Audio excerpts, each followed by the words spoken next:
1971 के बांग्लादेश अभियान की सबसे निराली बात थी कि भारतीय सेना के सामने पूर्वी पाकिस्तान की राजधानी ढाका पर कब्जा करने का लक्ष्य रखा ही नहीं गया था।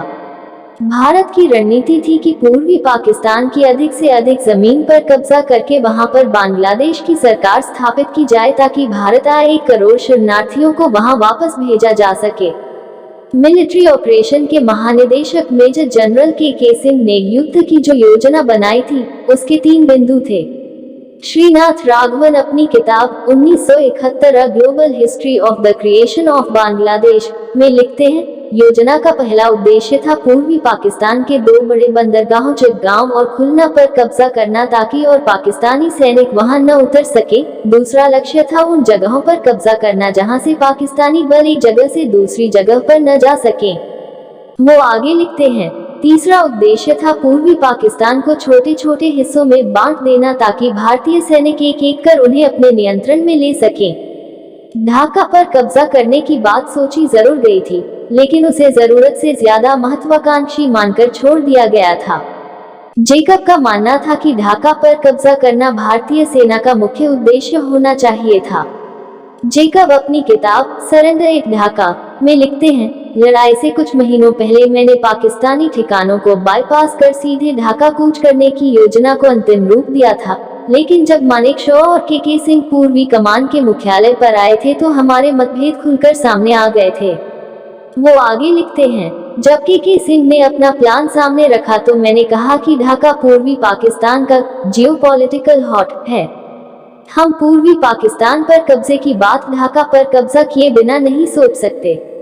जेकब के मुताबिक तब मानेकशॉ ने हस्तक्षेप करते हुए कहा था, आपको नहीं लगता कि अगर हम चिटगांव और खुलना ले लेते हैं तो ढाका अपने आप गिर जाएगा?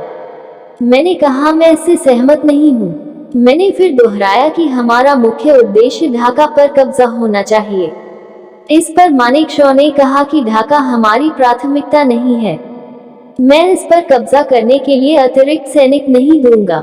इस पर जनरल अरोड़ा ने अपनी रजामंदी दिखाई थी।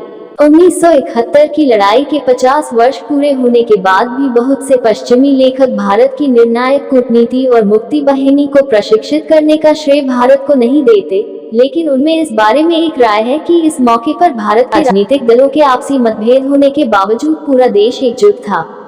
अर्जुन सुब्रमण्यम अपनी किताब इंडियाज़ वॉज 1947-1971 में लिखते हैं, शुरू में इंदिरा गांधी ने सोचा था कि मुक्ति वाहिनी को जिस तरह की मदद और प्रशिक्षण भारत दे रहा था, वो अकेले ही अपने बूते पर पाकिस्तान की सेना को हरा पाने में सक्षम होगी।